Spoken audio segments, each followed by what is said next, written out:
Shabbat Shalom, and welcome to 5 Minutes of Torah with the Beth Israel Rabbi. This coming week, we read Parshat Vayishlach. After 20 years, Esav and Yaakov finally come back to one another. They forgive one another and work on rebuilding their relationship. But there is a drama that builds in the lead up to that moment. Yaakov comes with his family. He crosses the Yabok River and he divides his family, everything he owns, his flocks, everything, into two groups.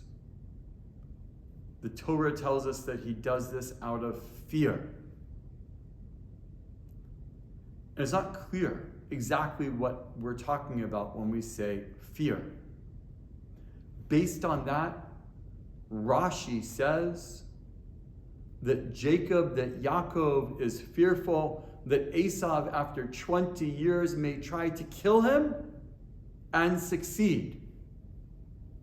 He doesn't know that Esav is samech b'chalko, is happy at that point with his lot, which is the reality of the situation.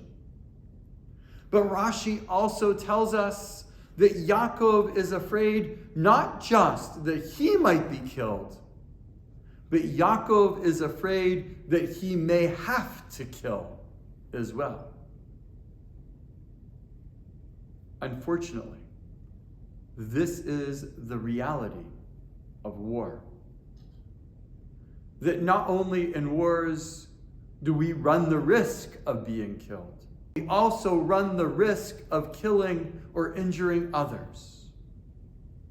As Jews, we don't want either of these situations. And that is exactly what has made the last month and a half so difficult since the murderous attack of Hamas on October 7th. Israel has had to go to war in order to defend itself, in order to ensure that nothing like this ever happens again. And so we have been sad, not only by the fact that Jews have been murdered, but we have also been sad by the fact that in order to prevent this from happening in the future,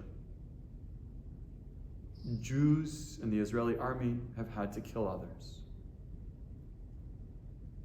There has been some joy over this past week as we have seen dozens of hostages freed, as they've come home to their families, to their communities. We celebrate that.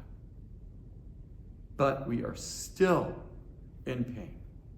We are still mourning our losses, and we are still dreaming for the day in which 100% of all of the captives come home to their families.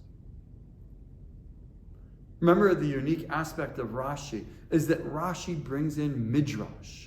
He's spinning a story in not just one way, but two particular ways. How we see a story historically and today reflects our understanding of that story, and quite frankly, even can have an impact on the facts on the ground. And that is why the way the media spins the story, not only historically, but even over the course of this past month and a half, is vitally important. And that is exactly why I want to invite you to join us on Shabbat morning as Ori Tannenbaum, who is a professor of journalism, originally from Israel, joins us, this UBC professor, in order to teach us about the role of the media in the current war of Israel and Hamas, and especially the role of social media. I look forward to seeing you on Shabbat morning as we gather together to learn from Ori about this very important aspect of the war. Shabbat Shalom.